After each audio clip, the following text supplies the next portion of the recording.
Howdy all, we're here at the race, here at the old Blueberry $500 beater car race, and we're here with Timber, and he kind of wants to go over his car a little bit. What we got here, well, you can see what we got. It's a pretty wicked little racer. He's done some modifications that are just... It's a Shelby. Pretty intense. I mean, those are little competitive, I'm feeling. All right, yeah. Go ahead and do your thing. Well, I'm glad you asked me to explain that car there, Mr. Ball. Or is it Wrecking? Wrecking Ball? Can I call you Wrecking? I guess, yeah, that'll work. Okay, Wrecking. What we have here is a 1992 Shelby Tempo. There's very few of them made. I've done some modifications to this, as you can see. That adds 10 horsepower. That is the best air induction system that Summit Racing sells. I sprung for that. Yep. How much is that running? Well, I don't want to talk about prices because I don't want to put on airs about anything. I don't want to. I'm just a normal man. Anyway, so we got this thing all souped up. We got the flames on it. We got 140 cubic inches. A fury. Of ground pounding Shelby Ford power is what it is. Fuel injected. Whoa, Air inducted. And when you got power like that, plus the tune port exhaust. Now you notice I had that at a certain level because it took me hours and hours to figure out which is the best distance for the exhaust to travel out of the engine to create the bestest power that you can get. Oh, that's fine. So, that's a sign. Or maybe it was because that's the piece of exhaust pipe I have. So,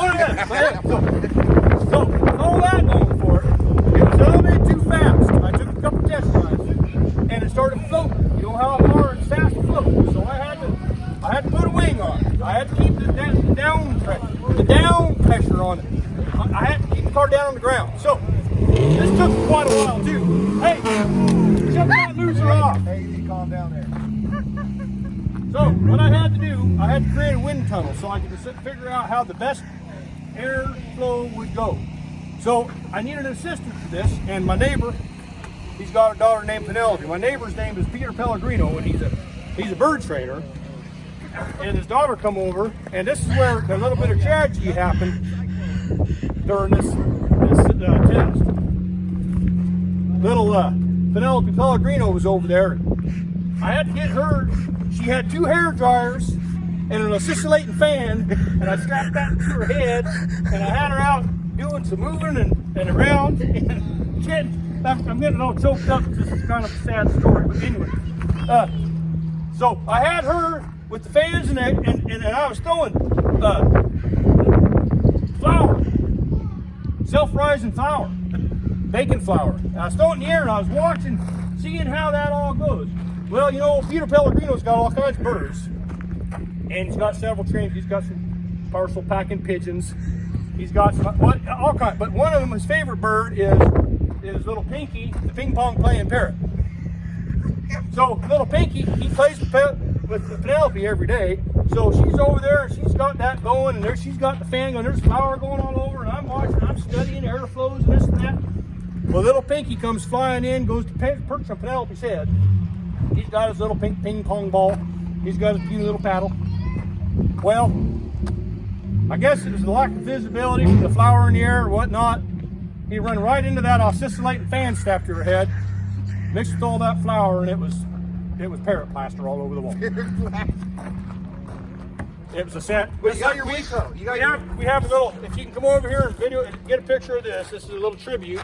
That's a little Pinky the ping pong playing parrot portrait. That's Peter Pellegrino's. Peter Pellegrino's, yeah. Peter Pellegrino's ping pong playing parrot landed on Penelope's head. Tragic. It was tragic. One more thing I'd like to point out before we're done with this.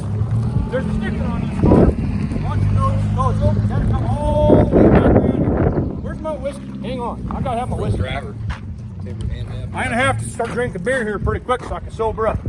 This car here was built in Kansas. It's hard to see that, but it was built in Kansas by some wayward sons. They were carrying on until this piece was done, and they don't cry no more because they come up with this Shelby. And it's the fastest thing there is out of Kansas. This is built out of high plains, tornadoes, and mean glares from Clint Eastwood. That's what the car's built out of, and that's why it's a winner. Back to you, Mr. Ball. I reckon, if I may say so. You may say.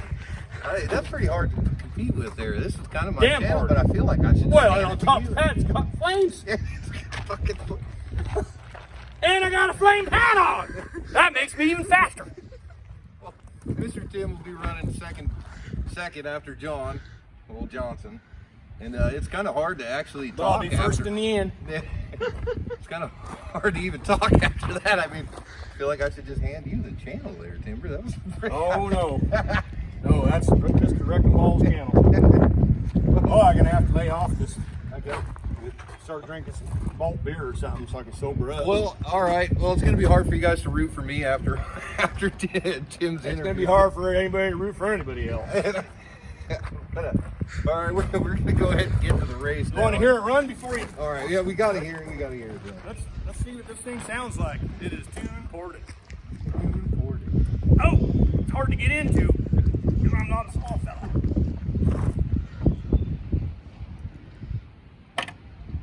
it's going to be hard.